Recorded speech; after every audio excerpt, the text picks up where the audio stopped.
Hey everybody, sorry about that. Looks like, oh, there's my mirror. Hey, let's flip this back around and let's resume our book. That was weird. Okay. Good thing I set up that mirror. We're all tinkering to make magnificent things, aren't we? Okay.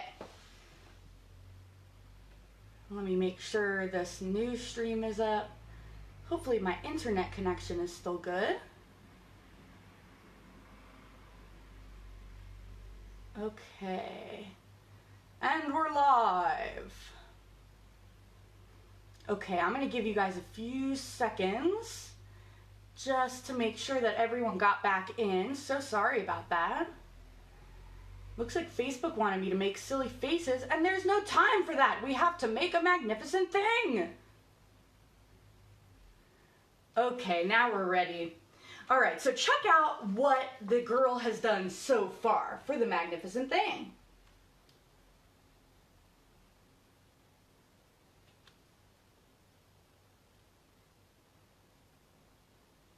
Oh, hey, brothers. How's it going? I hope you're enjoying your lunch. Okay, so she tries all these different things. She makes it fuzzy. She makes it long, short, rough, smooth, big and small. One even smells like stinky cheese, but none of them are magnificent.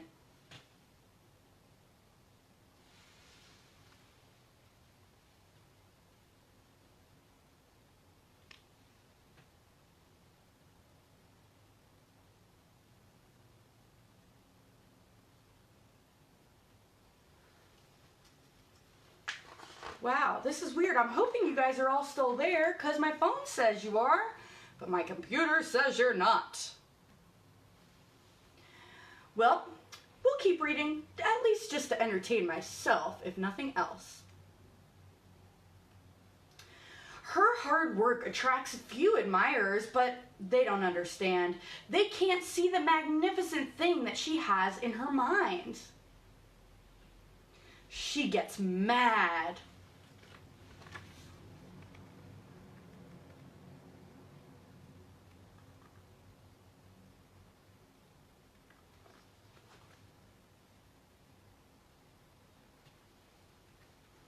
Oh, she really does look frustrated there, and a lot of people are seeing all the different versions that she made. The angrier she gets, the faster she works. She smashes pieces into shapes. She jams parts together. She pummels the little bits in. Her hands feel too big to work, and her brain is too full of all the not right things. If only the thing would just work!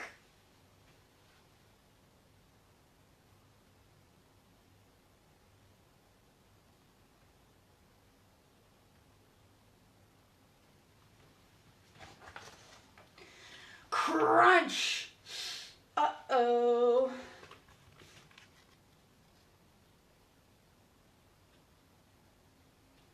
That is not good. The pain starts in her finger, and then it rushes up to her brain, and she explodes! Sorry, upstairs neighbor. You have to get dramatic with these. It is not her finest moment.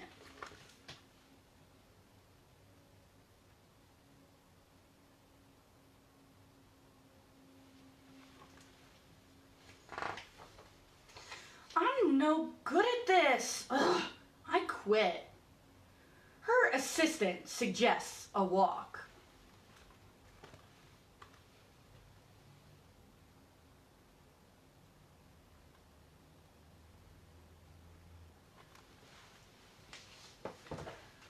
Okay, sorry everyone, by the way, for the tech issues. It looks like Facebook keeps kicking me off, but I'll be honest with you, I'm still reading this whether I'm live or not because this is some great literature. So I'm hoping that you're all still here.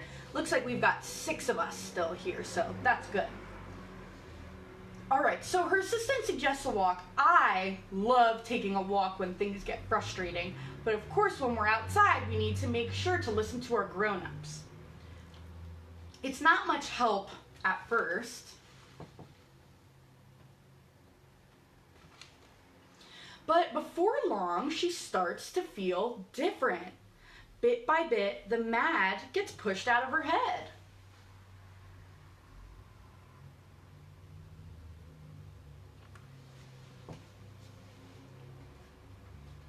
Oh, it looks like she stopped. She saw some balloons. She's getting a nice cookie. I love a nice baked good. Oh, David said I only might get 20 to 30 minutes on Facebook Live. Okay, that's good to know. We might have to explore some other options because I've got a lot to say. As they stroll along, she comes across the first wrong thing she made. The bad feelings are about to start all over again. Then she notices something surprising.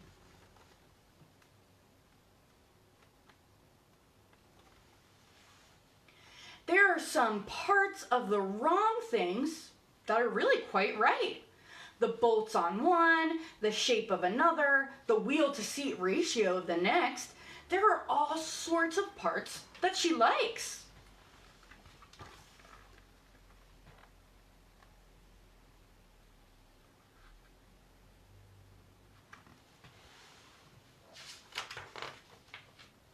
By the time she reaches the end of the trail, she finally knows how to make the thing magnificent.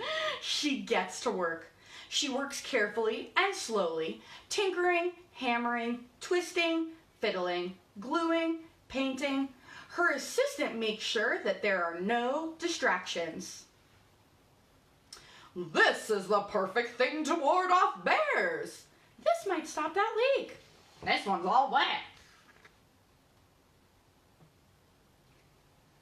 So it looks like other people are finding use in her magnificent things that weren't so magnificent.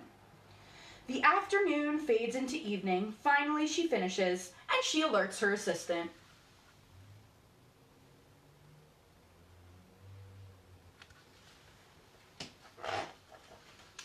The pair take a good long look. It leans a little to the left, and it's a bit heavier than expected.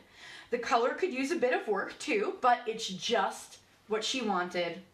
They climb aboard and take it for a spin. They are not disappointed. It really is the most magnificent thing. So check that out. All along, she knew what she wanted to make. She knew how she wanted to do it, but she had to try a lot of different things. Has this ever happened to you at home? You knew what you wanted to do in your head and it just isn't turning out right? Have you tried to take a walk or maybe get a cookie? That always helps me. So I want to try a magnificent thing that my friend Steve Spangler showed me in his book. Now I'm really excited because coming in the fall, Steve Spangler has a show called DIY Sci. It's on currently, but I helped him to film something that will be on air in the fall, and we do some big magnificent things that are things I can't do from home. Luckily, my friend has a lot of good things we can do from home. So we are going to start with one called Floating Ping Pong Balls and Flying Toilet Paper. Now, parents, grown-ups, before you get on me, we're not doing the toilet paper part because that is very important and valuable material these days. But if you do have any kind of stress balls, ping pong balls, anything like that, that will certainly do. So, here's what I brought. I've got my hair dryer, and I brought a few different things to test out. What we're going to be doing is testing Bernoulli's principle. Bernoulli's principle works a little bit like this. We've got our hair dryer, and these red dots are kind of like the air. The air hugs that item that's in the middle of the airstream, and then it can help it to float. So let's see if we can turn this theory into practice. Now I tried it a few times before we started and got mixed results, so let's see. I couldn't find any ping pong balls, but I do have a stress ball, a little basketball. So I have different settings on my hair dryer. I can set the temperature and I can set how much or little air is going to come out of it. So we've got high, low, cool, warm, and hot. I'm going to keep it on cool because I don't want to get sweaty. And we're going to go all the way to high right away. But feel free to experiment by yourself.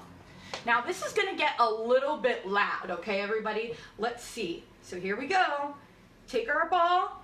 We're going to put it here. I'm going to hold it until I feel that it's being suspended. Okay, let me make sure that you can see everything here.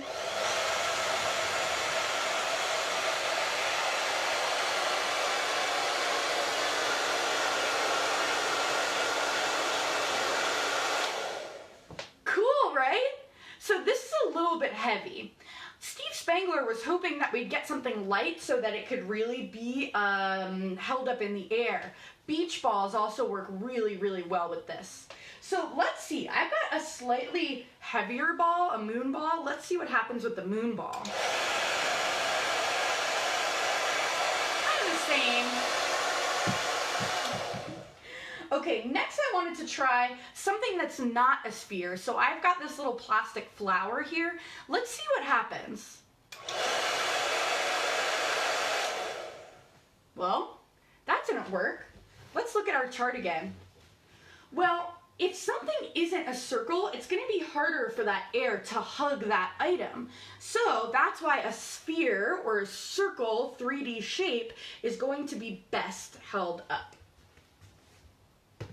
Okay, last, I got some Play-Doh and I tried to make my own ball. But I want to make sure that it's like really, really light. So I'm going to make it super small. And I'm going to do this. Okay, so now we've got a ball. Let's see if we can make this one work.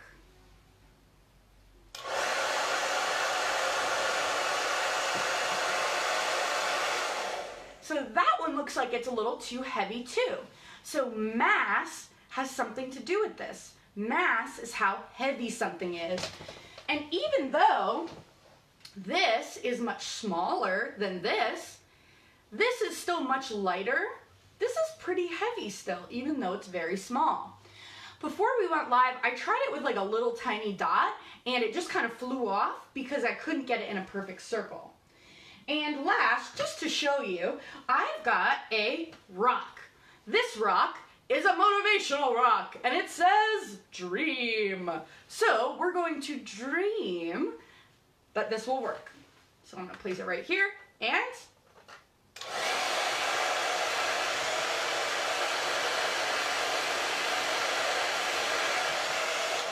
okay, that actually worked a little better than I expected.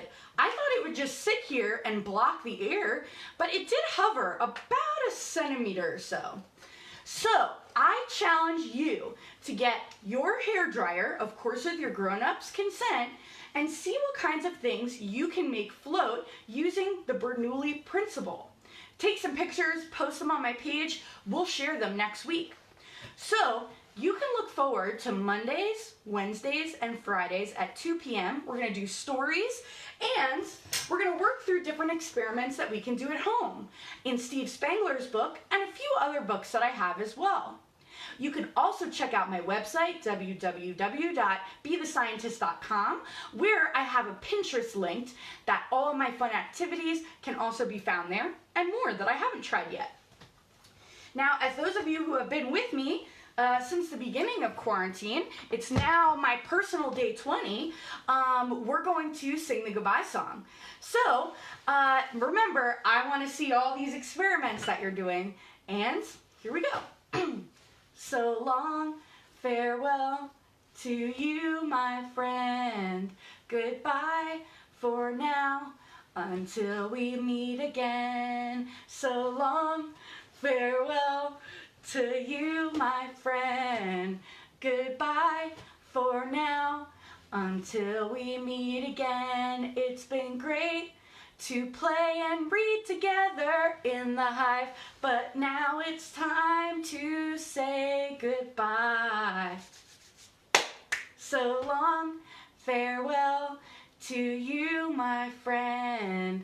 Goodbye for now, until we meet again. Bye everybody, thanks for experimenting with me.